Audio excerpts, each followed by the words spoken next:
Derivación numérica. La serie de Taylor, el polinomio interpolante de Newton y otras fórmulas similares se utilizan con frecuencia en métodos numéricos, ya que transforman una expresión cualquiera en un polinomio, y este último es normalmente de más fácil manejo que la función original. Esta propiedad la utilizaremos para encontrar fórmulas que se puedan usar para aproximar una derivada. Se utilizarán los siguientes métodos de derivación numérica que están basados en los métodos de interpolación del mismo nombre. Tenemos a Newton en diferencias divididas y en diferencias finitas. El de divididas es el caso general, puede ser utilizado en cualquier tabla, pero el caso de diferencias finitas solamente cuando el paso de la variable x o variable independiente sea igual. Diferencias divididas. Para derivar a través de diferencias divididas, la fórmula es muy sencilla. Para calcular la enésima derivada evaluada en x es aproximado a n factorial por a sub n, donde a sub n son las diferencias divididas. Hay que tomar en cuenta que el punto a derivar x debe de estar contenido en el intervalo utilizado para calcular la diferencia dividida, correspondiente a la fórmula de derivación numérica. Como viene de una interpolación, el intervalo debe de contener al valor que se está derivando o aproximando. Aquí tenemos a sub 0, que es simplemente la función evaluada en x sub 0. La primera derivada es a sub 1, es decir, la primera diferencia dividida. La segunda derivada se aproxima con 2 veces a sub 2, es decir, 2 veces la segunda diferencia dividida.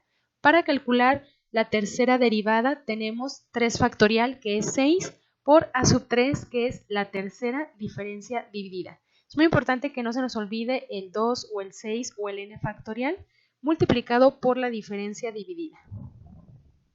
Entonces, primero hay que calcular la tabla de diferencias divididas, utilizar la que nos convenga según el valor que estamos derivando o aproximando, asegurarnos que lo contenga, y entonces ya podemos utilizar esa diferencia dividida y sustituirlo en la fórmula según el orden de derivada a calcular. Diferencias finitas.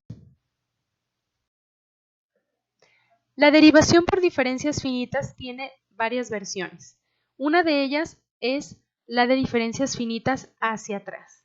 ¿Por qué hacia atrás? Porque se toman valores anteriores al valor donde estamos derivando. Aquí tenemos que la derivada es en x sub i. Entonces tomamos valores anteriores de la función. X y menos 1, evaluada la función en x y menos 1 y menos 2, o acá en y menos 1 y menos 2 y menos 3. Del valor que estamos utilizando, que es xy, vamos a tomar valores anteriores. Por eso es la versión hacia atrás. H es el paso de la variable x. Tiene que ser el mismo paso en todo, si no, no se puede aplicar. Entonces, en el numerador tenemos aquí, por ejemplo, el incremento de y entre el incremento de x. Es igual que la primera diferencia dividida. De hecho, si calculamos con las fórmulas de finitas y las de divididas, vamos a llegar al mismo resultado. Solamente que la ventaja de estas fórmulas de finitas es que si yo quiero calcular la tercera derivada, directamente tomo la fórmula y hago la sustitución. En cambio, en el método anterior de diferencias divididas, primero tengo que hacer una tabla más grande, calcular las primeras y las segundas para poder calcular la tercera diferencia dividida y tomarla para la fórmula.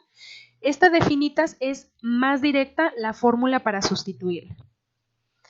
Aquí observamos que para la primera derivada se divide, en el denominador tenemos h, para la segunda derivada entre h al cuadrado y para la tercera derivada entre h cúbica. Y tenemos en el numerador coeficientes similares al teorema del binomio, nada más que si fuera un binomio a menos b a la n. Empezando en positivo, luego negativo, como aquí, positivo, negativo, pero son los coeficientes 1, menos 1, 1, menos 2, 1, 1, menos 3, 3, menos 1. Muy parecida es la versión, pero ahora hacia adelante. Vamos a tomar valores posteriores. Estamos derivando en x sub i, entonces vamos a tomar valores posteriores a x sub i, que son i más 1, i más 2, i más 3.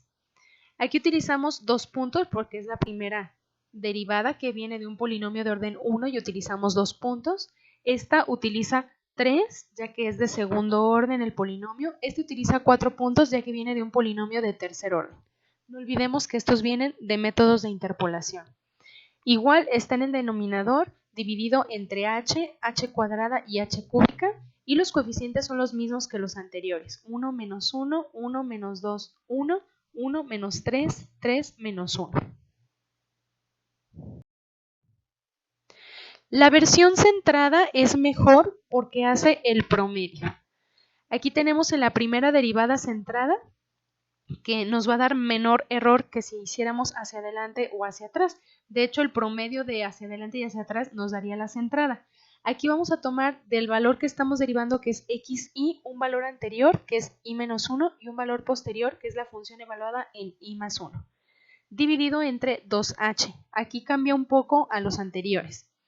Si es la segunda derivada, sí se divide entre h cuadrada, pero si son derivadas impares, como la tercera derivada, entonces es 2 veces por h cúbica. Ya los coeficientes de la tercera derivada en adelante ya no son igual que los anteriores. Aquí sería 1 menos 2, 2 menos 1. En general, para órdenes mayores de derivadas se podrán encontrar con una analogía al teorema del binomio. Por ejemplo, si queremos la séptima derivada, vamos a utilizar los coeficientes del teorema del binomio como si fuera a menos b a la n, positivo o negativo, y los coeficientes serían 1 menos 7, 21 menos 35, 35 menos 21, 7 menos 1. Y dividido entre h a la séptima potencia, h a la 7. Entonces, si aquí esta fórmula la evaluamos porque vamos a derivar, por ejemplo, en x sub 0 sería la versión hacia adelante porque son posteriores. Pero si evaluamos en x sub 7, entonces sería hacia atrás porque de x sub 7 tomamos valores anteriores. Esto solamente aplica para si es una versión hacia adelante o hacia atrás. Si es centrada, esta fórmula ya no aplica. Si queremos la derivada centrada, en este caso la séptima derivada, tenemos que buscarla en algún libro específicamente cuáles son los coeficientes.